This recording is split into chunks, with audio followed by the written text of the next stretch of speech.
I was just a cleaning lady. My secret notes revealed a management genius and shocked a millionaire.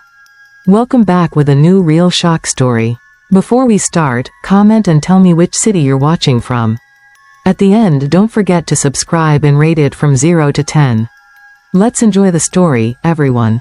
I still remember the night it began, though I wish I could forget it. Before that night, my life felt steady, not perfect, but safe. I had routines: wake up, go to work, come home, eat dinner with my parents. I thought family was my safe place. I thought they would protect me. I thought I was seen. I was wrong. I can't even tell you the first time I noticed it. The small things, the way she looked at me sometimes, not with kindness, but with something sharper, a look that didn't match the words she said. At first, I brushed it off. Maybe I was tired. Maybe I was imagining it. But soon, those small things became bigger, heavier. Her words began to change. They weren't just careless remarks anymore. They were pointed, mean, saying things about me that no one should say, about who I was, about how I lived my life. And I started to notice how she did it when no one was looking, or when people were just close enough to hear, but far enough not to intervene.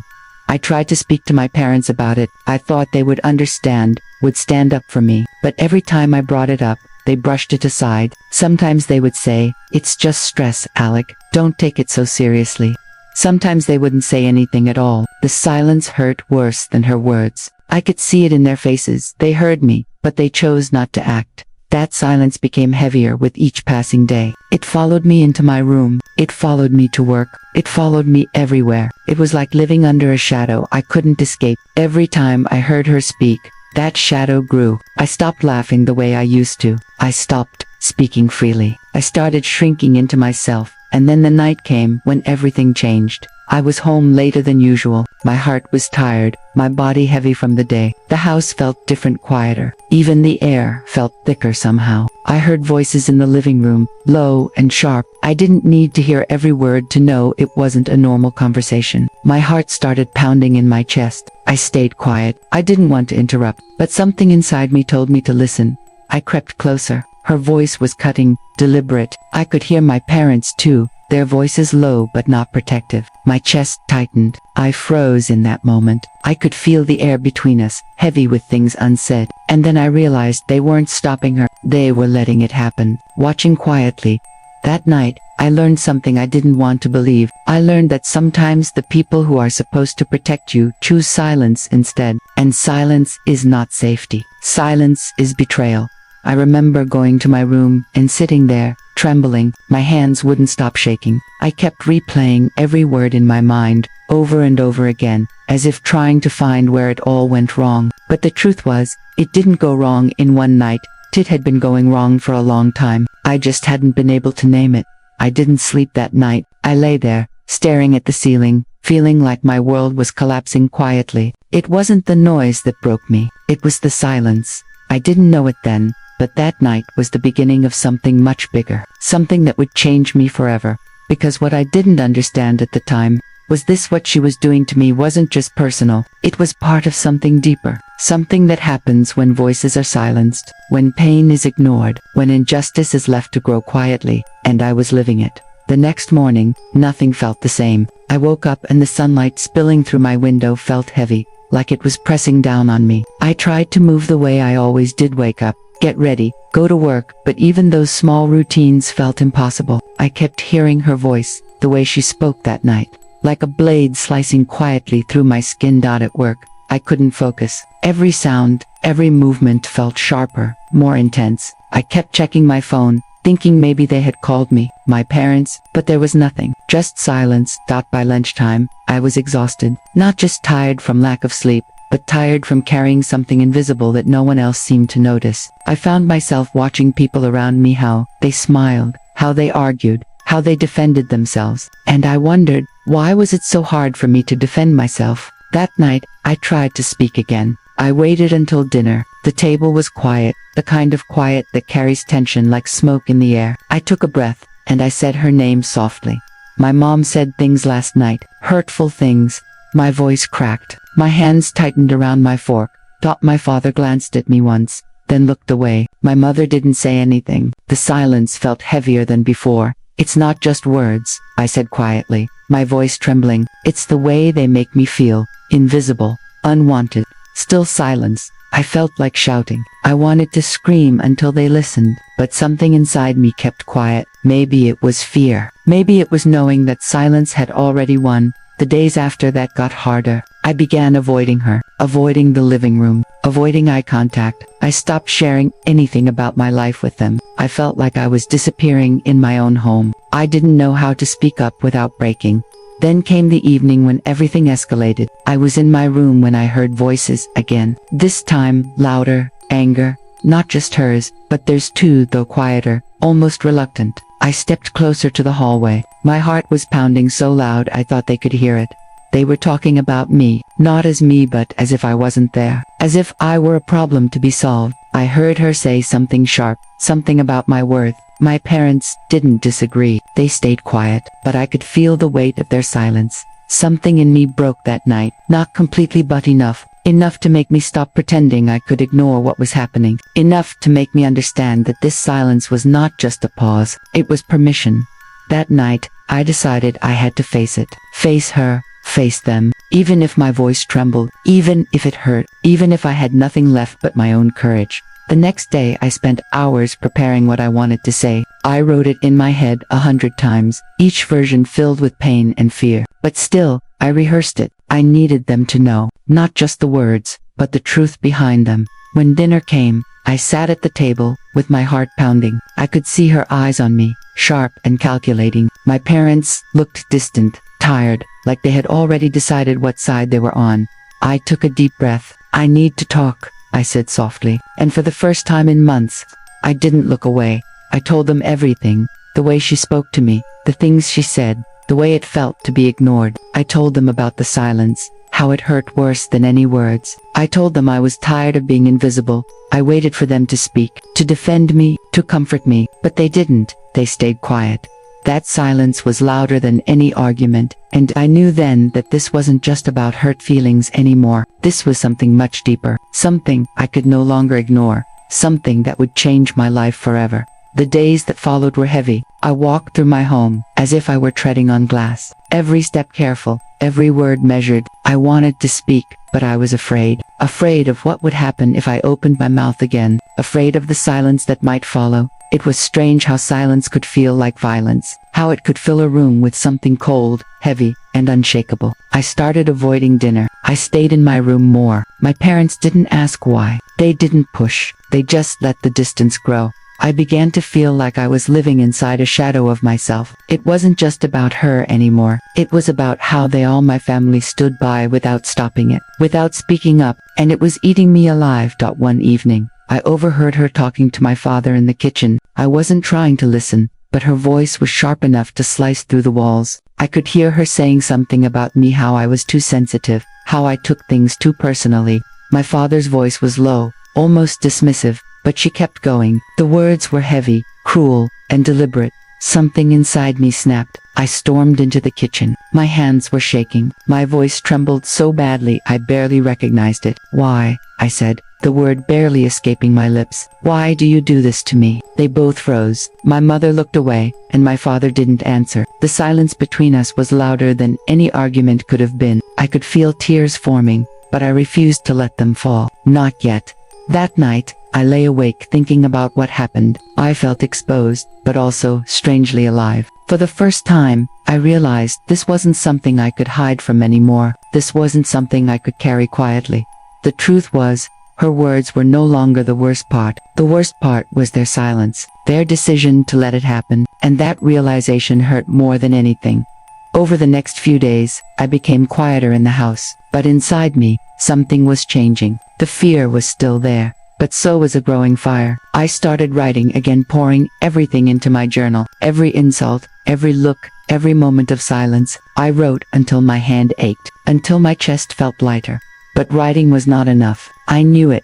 I needed them to hear me. I needed them to stop pretending this wasn't happening. One night, I decided I would confront them again, not just for myself, but for the truth. I wanted them to know that silence was not protection, that ignoring pain was allowing it to grow, that ignoring injustice made them part of it. Dinner was tense that night. I could feel it before I even walked in. My mother avoided my gaze. My father looked tired, but not in the way tired people are. He looked tired in a way that meant giving up, and she looked at me like I was a storm she could not control. I took my seat quietly. I didn't speak until everyone had begun eating. Then, I looked at them, straight in the eyes, and I said, "We need to stop pretending. We need to face what's happening here." They all turned to look at me, surprised. My voice was low but steady. "This isn't just about me being upset. This is about respect. This is about seeing each other. This is about standing up for what's right before silence destroys us all." Her eyes narrowed. My father shifted in his seat. My mother stayed silent. That silence, again heavier than ever, wrapped itself around me. But I kept speaking. I told them how her words had crushed me, how their silence had broken something inside me, how I had been shrinking into myself just to survive. And for a moment, it felt like they were hearing me. But then the silence returned, the kind that felt like walls closing in. I knew then that this wasn't something that would end with words. This was something bigger, something I would have to live with and fight for every day. That night, I went to my room and closed the door. I sat on the floor and let the tears finally come. They were not tears of weakness. They were tears of truth. Tears that knew the fight was far from over. And deep down, I realized that the next step would change everything. Because silence doesn't just hide injustice, it allows it to grow. That night, sleep didn't come. My mind was loud. Every word she had ever said to me, every moment of silence they had given her, it all echoed like a chorus of pain in my head. I lay in bed staring at the ceiling, feeling the walls close in. My heart was heavy, but something inside me was restless. By morning, I knew I couldn't stay quiet any longer. I couldn't keep carrying it inside me like it was my fault. I got up, dressed quietly, and went to the kitchen. They were already there, my mother pouring coffee, my father scrolling through his phone. She was there too, her eyes sharp as if she could smell the storm coming. I sat down, and the air felt heavier than usual. I took a breath and said, "We need to talk. Now." Her eyes flicked to me, surprised. My father looked away, and my mother stayed quiet. That silence, it wasn't peace. It was fear. I began speaking. My voice was steady but filled with trembling fire. I told them everything, the nights I had stayed awake, wondering if I was enough. The way her words cut deeper because no one stopped her. The way their silence had become a wall between us. I told them how it felt to be unseen, how it felt to be discarded. Halfway through, she interrupted, her voice sharp, cutting through mine like a blade. "You make it sound worse than it is," she said. "You're just being dramatic." I froze, my chest tightened, but I kept going. "It's not dramatic, it's reality. And the reality is, your words and silence have hurt me more than you'll ever understand." The tension at the table was unbearable. My father looked at me with that tired, silent look again. My mother stared at her coffee, avoiding all of us. She laughed, softly mocking, "Cruel. So this is how it ends, with you attacking us?" I shook my head, tears forming. "This isn't attacking. This is truth. This is what I've been holding inside for too long." Her voice rose. My father's jaw tightened. My mother still stayed silent, but her eyes glistened. Everything felt like it was about to break. The air was heavy with words that were unsaid, emotions that were bottled up. I could feel my heart pounding in my ears. I wanted to scream, but my voice came out trembling. "Do you hear me? Do you see what you've done?" She slammed her hand on the table. "Enough," she shouted. "You think you know everything, but you don't." My chest felt like it was collapsing. The noise, the anger, the silence, it all crashed down on me at once. I couldn't breathe. I wanted to run. I wanted to disappear. But I stayed, because leaving would mean letting her win. I stood up, my chair scraping loudly against the floor. "No, I'm not going to let this be quiet anymore," I said. My voice was shaken, but it was loud. "You can't just hurt someone and pretend it didn't happen. Silence is part of the harm." They all stared at me. My mother blinked fast. My father's eyes were fixed on the table. She opened her mouth, then shut it again. The silence that followed was worse than anything else. It felt endless. My chest ached. My tears fell silently. I felt stripped bare, not just by her words, but by the realization that I was standing alone in my truth. "Finally," I said softly, almost to myself, "this changes everything." I walked away from the table. My steps felt heavy but certain. I went into my room, shut the door, and leaned against it. My knees shook. I was exhausted. But in that moment, I knew I had crossed the line. Because this wasn't just about me anymore. It was about every moment I had been silenced, every injustice that had been ignored, every person who had been told they were too sensitive to speak. And I knew that something inside me had shifted.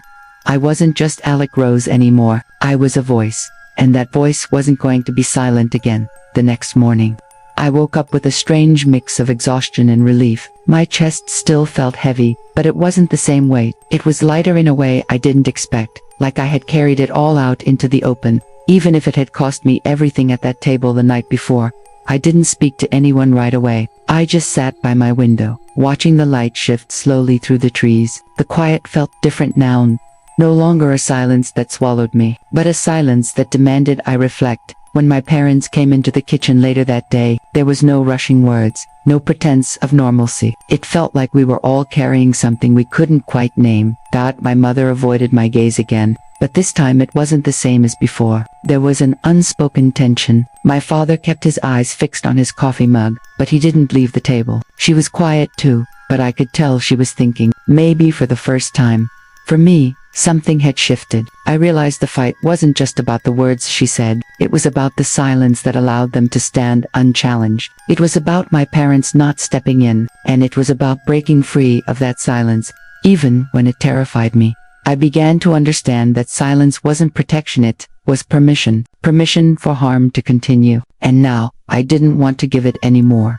That week, I started talking. 2 friends, 2 people I trusted. I shared pieces of my story. Every time I spoke, it felt like I was reclaiming a part of myself. The weight lifted slightly each time. I knew there was no going back to pretending. But I also knew that the truth didn't always change people. Sometimes it leaves wounds open. Sometimes it makes things worse before they get better. That was a risk I was willing to take. One afternoon, I found myself walking alone in the park. I could still feel the echoes of that argument.